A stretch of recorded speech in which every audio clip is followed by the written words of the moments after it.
நம்ம சறுக்குமர அமைச்சர் என்ன தெரியுமா, சாரி நம்ம அன்பில் மகேஷ் என்ன தெரியுமா பண்றாரு? அவர் தானே கல்வித்துறை அமைச்சர், அவர் தானே இதெல்லாம் பாதுகாக்கணும், இதெல்லாம் மக்களுக்கு அவர் தான் பண்ணியிருக்கணும். அட்லீஸ்ட் இவரே போலனாலும் யாரையாவது வச்சு இந்த ஸ்கூல்ல என்னென்னலாம் ஃபெசிலிட்டி இல்லையோ அதெல்லாம் பண்ணலாம், பார்க்கலாம். குழந்தைங்களுக்கு வந்து சாப்பாடு இல்லையா, சாப்பாடு என்ன பண்ணணுமோ அதை பண்ணலாம். எந்தெந்த பெஞ்ச் இல்லையா, பெஞ்ச் கொண்டு போய் போடலாம்.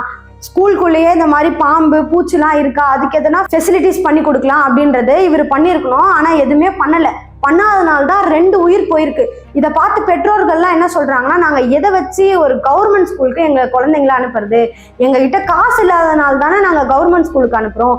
கவர்மெண்ட் ஸ்கூலுக்கு அனுப்பிச்சு இப்படி எங்கள் குழந்தைங்க உயிரெலாம் போகுதுன்னா நாங்கள் கஷ்டப்பட்டாது ப்ரைவேட் ஸ்கூலில் தான் சேர்க்க பார்ப்போம். கவர்மெண்ட் ஸ்கூலில் சேருங்க, கவர்மெண்ட் ஸ்கூலில் சேருங்க, உங்களுக்கு சலுகை கிடைக்கும்னு சொல்கிற இவங்க கவர்மெண்ட் ஸ்கூலில் சேர்த்தா எங்கள் குழந்தைங்களுக்கு உயிரே போகுதே, இதுக்கு யார் பதில் சொல்லுவா அப்படின்ற மாதிரி ஒரு கேள்வியும் எழுப்பியிருக்காங்க. ரூல்ஸை ஃபாலோ பண்ணுங்கன்னு சொல்ற அன்பில் மகேஷ் அவரே ரூல்ஸை ஃபாலோ பண்ண மாட்டாரு. மேடைக்கு மேடை ஏறி நம்ம ஸ்டாலின் நாங்க பெண்களுக்காக போராடுறோம், பெண்களுக்காக தான் 1000 ரூபாய் கொடுக்குறோம், பெண்களுக்காக தான் பஸ் விடுறோம், பெண்களுக்கு நம்ம நாட்டுல முக்கியத்துவம் கொடுக்குறோம் அப்படின்னு சொல்றவரு, பெண்களுக்கு தான் நம்ம நாட்டுல கொடுமை நிறைய நடக்குது. அதுவும் இல்லாம அவங்க ஆட்சியில தான் ஒரு கர்ப்பிணி பெண்ணையே அடிச்சிருக்காங்க, அதுவும் அவங்க சொல்லி அடிச்சிருக்காங்களாம். இதெல்லாம் நம்ம யார்கிட்ட போய் சொல்றது? ஒரு பிரச்சனைனா இந்த கட்சி தான் இந்த தப்பு பண்ணாங்க, இந்த கட்சி தான் இந்த தப்பு பண்ணாங்க அப்படின்னு ஒரு கட்சியை விட்டு இன்னொரு கட்சி மாத்தி தான் தப்பு சொல்லிக்கிறாங்களே தவிர மக்களுக்காக நம்மளே ஏதாவது இறங்கி பண்ணோம்னு யாருமே நினைக்கிறது இல்லை.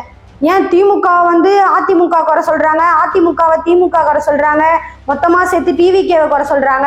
இவங்களே ஏதாவது பண்ணணும் அப்படின்ட்டு யாருமே எதுவுமே பண்றது இல்ல. மக்கள் எல்லாரும் டீல்ல தான் விட்டுட்டு இருக்காங்க. என்னெல்லாம் செஞ்சா ஆட்சி மாறும், என்னெல்லாம் செஞ்சா ஆட்சியில இருக்க குறையெல்லாம் தீரும் அப்படின்ற விஷயத்த கமெண்ட்ஸ்ல சொல்லிட்டு போங்க.